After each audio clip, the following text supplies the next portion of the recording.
Yes, people, welcome to State of Play Part 2, United State of Mind. We're going to talk about the players this time.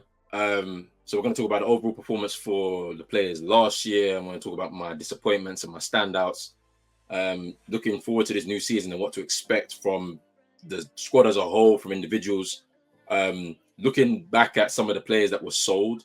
I'm not going to go through every single name, but kind of go through quite a few of them just to kind of be like justify whether they were the right ones or the wrong ones to move on, and maybe some thoughts on who potentially should have left on in that regard, and then also talking about the new signings that have come in as well, because it's been a pretty busy summer for United, all in all.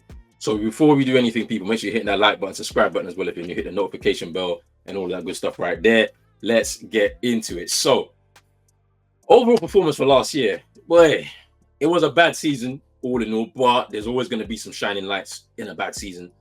So we'll start off with disappointments before I start getting into a bit of the shining lights, some of the standouts for me.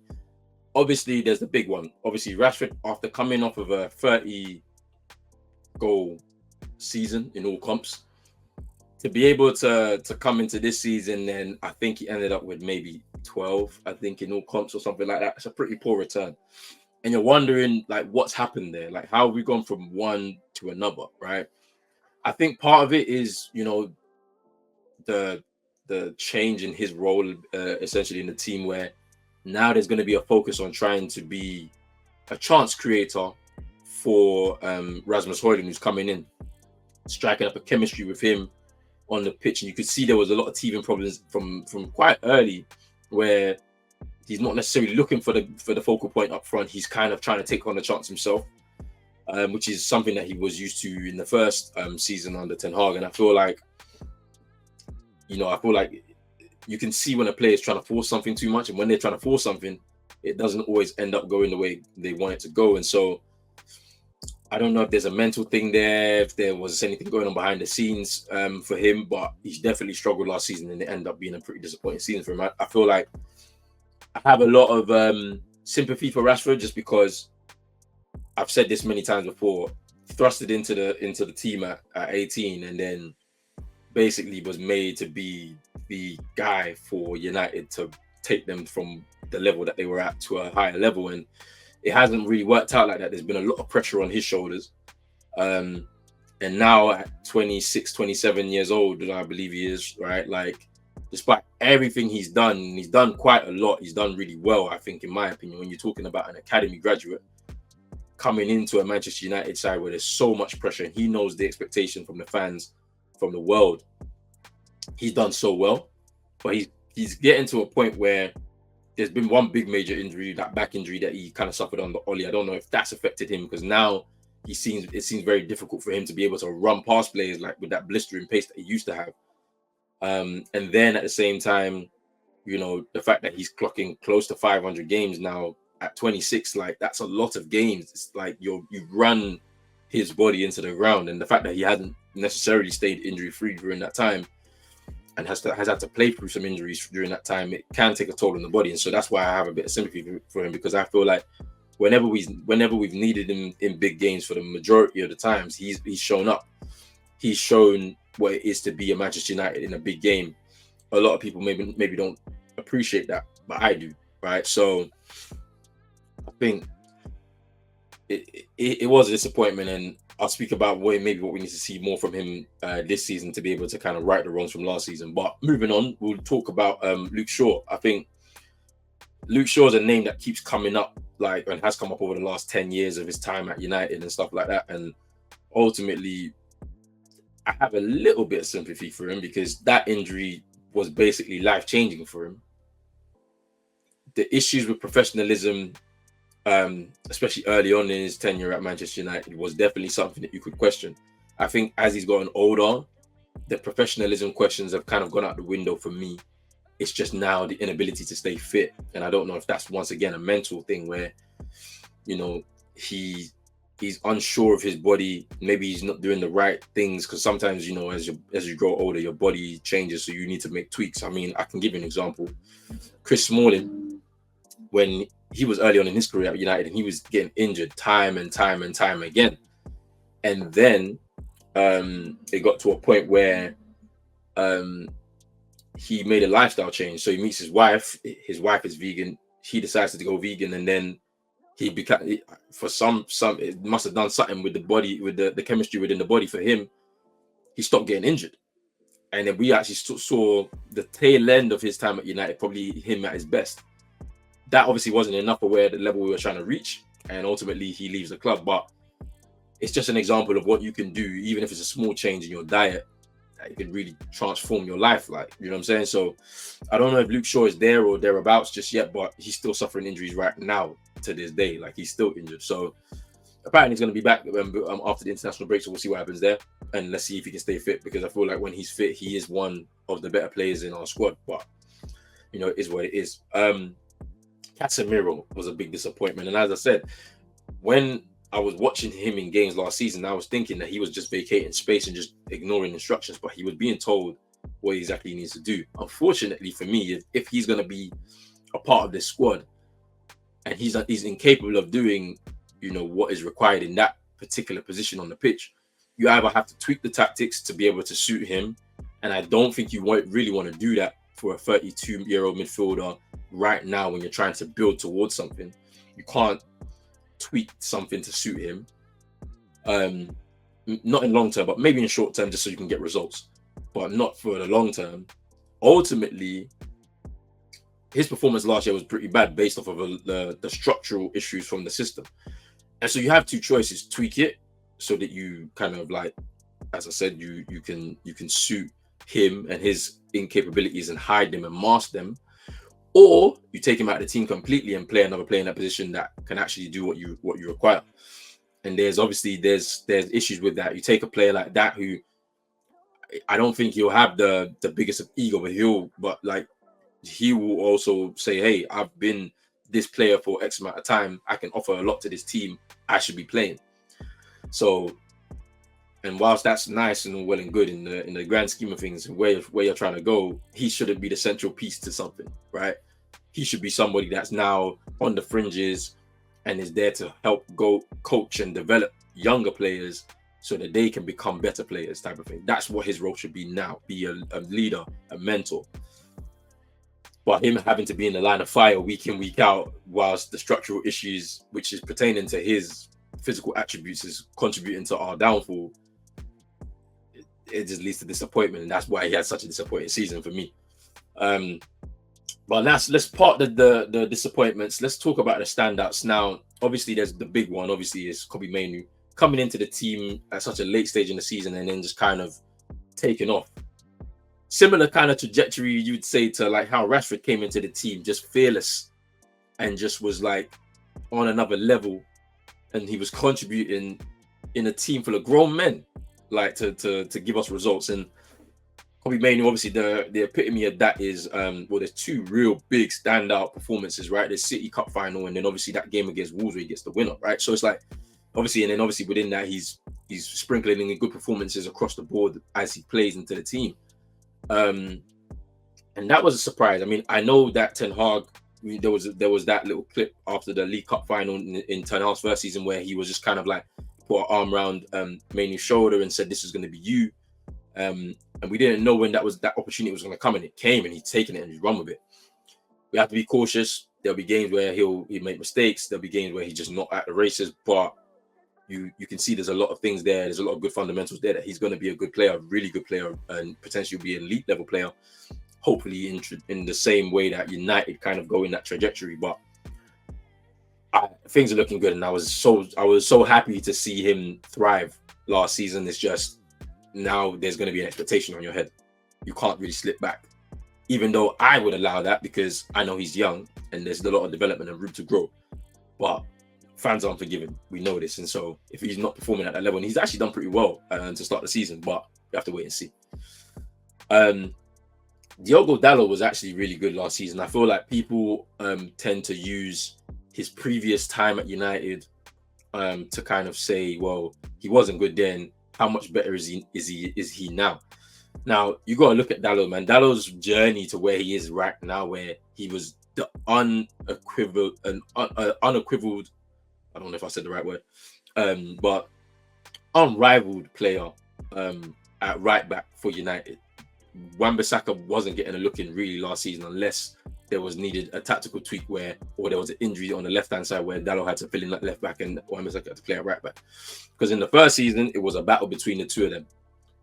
And unequivocally, it's now, that's the right word, unequivocally, it was now Dalot who's taking that spot. And obviously, that's now changed, obviously, with Mazraoui coming in. So now there's competition again. And the thing about Dalot I like is that he doesn't back down from a challenge. On the pitch, off the pitch, he's not backing down. Like he's showing a willingness to work.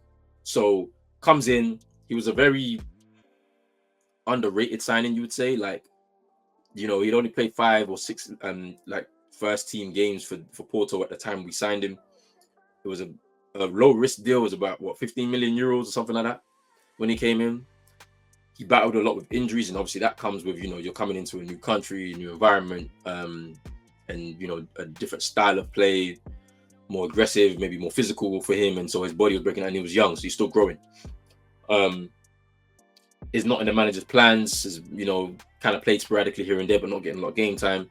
Then that pivotal moment comes in his career where he gets the loan deal to AC Milan, and it starts off well, and then it kind of tails off where, you've come in, you're from Manchester United, but you're not going to get, for where we're trying to go, you're not part of those plans, and so he falls back in the plans that made AC Milan, but he's still there, he's still working, he's still trying, and then ends up back at United, and then the journey starts again for him at United, and he was able to battle his way into that starting right back spot. Whether that's going to be him long term, I don't think so. I think his ceiling in this kind of iteration of Manchester United will, in terms of where we want to go, will be a squad level player, but a very high level squad level player where you can use him in so many in those in both left and right hand spots, right? At fullback will mean that you're very valuable, you're versatile, so you're valuable. So as long as you perform whenever you're called upon, then that's it.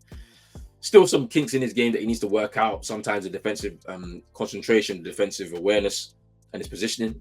But you can't discount his tenacity, his aggression, the ability to get forward as well. So I mean, he had a really good season. I can't even lie, to a certain extent, he was probably player of the season, to be honest. It was a bad season, but he stood out for me when I watched him. There were a couple of bad games. I think one comes to mind particularly is the Galatasaray game at home where he made that mistake where he lets the ball drop over his head and then Zaha scores. Like, I think that didn't happen too many times throughout last season, where you could say previously in his career at United, he made more of those mistakes. So it just shows he's learned, he's grown. Alejandro Garnacho was another standout last season. I feel like came into his own, really embracing the challenge of, the competition in front of him. Like, he really wanted to prove himself, and he put himself on a platform to be able to showcase what he can do. The one thing I like about him is that he's very direct. He's tenacious. So like, every time he goes on an attack, if it breaks down, if it doesn't work, if he misplaces a pass, his head doesn't drop. He just keeps going. And you're going to need players like that. I don't know what his ceiling is going to look like, but you need players like that. And I feel like United haven't valued players like that over the last like 12 seasons or post Fergie, where you've got a player who doesn't back down, keeps going, and keeps trying. If we had a few more players like that in our squad, I don't think we would be in the same situations that we're in right now. I feel like we'd be at a level playing field and have a platform to be able to push forward. And I feel like when you've got Garnacho, when you've got a Mainu, when you've got a Dalot, those players in the squad are good because they continue to keep going, they keep trying, and they'll keep pushing. They'll continue to improve. And that's where Garnacho is going to be. He's going to continue to improve. He needs to clean up. Obviously, like, he's young, so some of the fundamentals he's got at 19, like, some United fans are looking at him and trying to compare him to Ronaldo back in the day. Like, Ronaldo had to work to get to where he got to. So why are we not giving him the same kind of grace? Because there's no step overs. There's no, like, you got to think about it. Like, Ronaldo was in a team full of seasoned professionals, full internationals. Like, so he had a lot of space and room to grow and make mistakes. He made a lot of mistakes when he was part of that United team. Garnacho doesn't have that same environment around him. It's actually having to be built with him in mind. So I would say just like look at it from that perspective, and you could see what he's already been able to do. Now he just needs to just continue to grow, and if we manage his development well, the amount of belief he has in himself, I think he can go to another level. And so, you know, that's another standout for last season. And then the final one, I think, is going to be surprising for some people, but I think Rasmus Højlund had a really good standout year. The performances may not look like it, but the goals don't lie. 16 goals in your debut season is not something to just shrug off, right? A lot, and some people ain't gonna like what I'm saying, but Martial, debut season, 17 goals, all comps, right? And yeah, sure, you can say, oh, I prefer the way this guy plays, and you don't prefer the way that Højlund plays, right? But ultimately, it's the same thing. You put the ball in the back of the net, it's a value, it's a currency here, right? I was surprised when I looked back at the stats and I was like, 16 goals in all comps, that's not bad. Like, you just like, and for a young striker who hasn't had the best football or the most extensive footballing education up till date, right? Where he's jumped from, he started off, where did he start off? What did he start off at wait, let me just, give me 1 second. Because I know there was Sturm Graz in there and then obviously Atalanta before United, but let me sorry people, just let me get this right. I just want to just make sure that this is right. You know, I have to make sure that's right. I don't want to be just guessing. Right, so starts off in Copenhagen, then Sturm Graz, Atalanta, and United. In the space of 3 years. Like, I want people to deep this, right? His footballing education has not been extensive at all. You going from country to country to country. You've not settled in any of these places. So how is your football education? He's now having to start his football education at Manchester United. And of course, there's a lot of pressure on his shoulder because I feel like for him, he really wants to do so well because this is a club he supported. I'm sure in his dreams, one day he was wanting to play for Manchester United, but not this early in his career. And so you can see he's forcing it. He's forcing it so much to the point because he wants to prove a point that he belongs at this table. And so you see that in his performances. But he has a lot of good attributes that if they're like harnessed correctly, he can get to that level that he wants to get to. But you got to give him time. The price tag, of course, will make people put the pressure on him. I just hope he's got good people around him that can at least ground him so that he can just focus on his game and continue to grow that game. But 16 goals first season, it's a standout for a debutant in this team, for someone so young without the extensive footballing education that, you know, you would expect of a striker coming to Manchester United for that kind of price tag. Come on, man, you can't turn your nose up at it. But those are my standouts. New season, what do I expect from the players? Like injuries, stay injury free as much as you can. I don't know how that's going to happen. Obviously, there's going to be rotation, key to it. The squad is shaped in a way now that the rotation should happen without the level dropping off too dramatically with players. And then also, you know, people have spoken about training methods. I don't necessarily think training methods are key here. I think lifestyles of players are key here. I think the things that we do with the medical staff, sports science people, those things have to be tweaked in a way that suits the players and helps the players. Psychologists, we tend to underestimate the impact of the mind. Like at the end of the day, like we got to get the players to understand that this is it's a long-term project. You're going to be a part of it in some way. You got to keep your head at points during the season. Don't lose yourself. Like the thing that I think that I see a lot is players lose themselves on the pitch whenever they are facing adversity and they revert to type. No, you stick to the plan, stick to the game plan, believe in the game plan, and things will come good. So I'm expected to see, I want to see Rashford get back to his best. I don't know if that's possible. I've mentioned before in a previous video, maybe taking him out of the firing line for a few games and bringing him off the bench, maybe so he can make impacts from there, might spark something in him. You know, I don't know what to see from like the likes of Luke Shaw and Casemiro, because I think for both of them, this is kind of like they're in the last kind of stage in their time here at United as part of this process, as part of us moving forward. So we'll have to wait and see there. But like, I just want to be able to see players confidently doing the things that they can do best. This is a very talented group of players. There's ability all across the pitch. Can they do more? I would say one player I'm expecting to see a lot more from this season is, I was going to say Mason Mount, because obviously injuries, but he's injured again. But Amad Diallo, like he needs to show the manager, who doesn't have the utmost trust in him, why he needs to be a part of this moving forward. Because I feel like the club already know, or the people assessing things from a top level know that he's talented, but the manager day to day, like, he's already shown some faith in picking him in, especially like towards the end of last season, obviously after that Liverpool performance, what he was able to do off the bench and stuff. And then now what he's been able to do at the start of the season, he's still growing into it. This is his first real season as a Manchester United first team player, really, right? First 11 player, and like, there's an opportunity here for him to take it. So I'm just hoping that every single time he comes onto the pitch, he just showcases what he can do to help this team, and hopefully that changes the manager's mind. Cool. We got a couple more things more surrounding incomings and outgoings, but we'll start off with the players that were sold. So I've got my list here.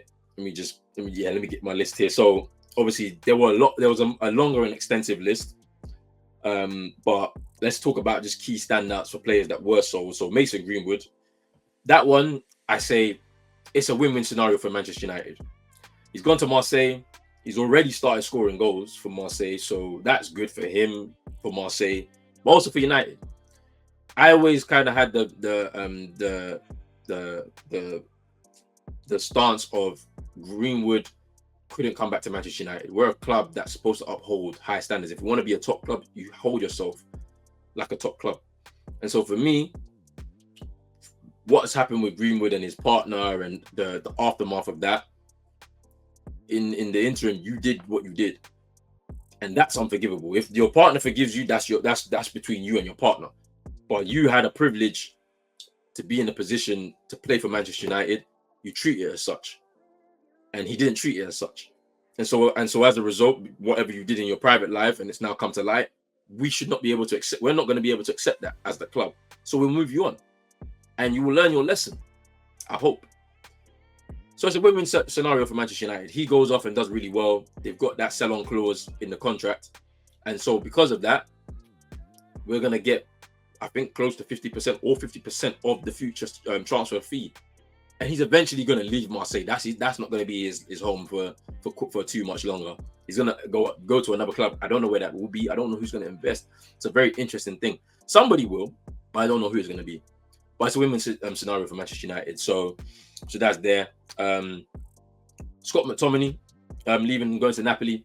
I think it was time. I think, if he was able to stay, because last season he was supposed to go. West Ham were touted alongside Harry Maguire as the two to go there. He doesn't go there. Fulham have been, circling around him. There was even the bid that was rejected in the transfer window. But I think it was time. I feel like at his age, 27, for all he's done for Man United, and I feel like he's done well to get to be able to kind of like forge a career at Manchester United. But ultimately, he was never going to be a starting level player for the club. He was always going to be a squad level player. And if he wants to play football regularly, he would have to move. I wonder how it's going to go for him at Napoli.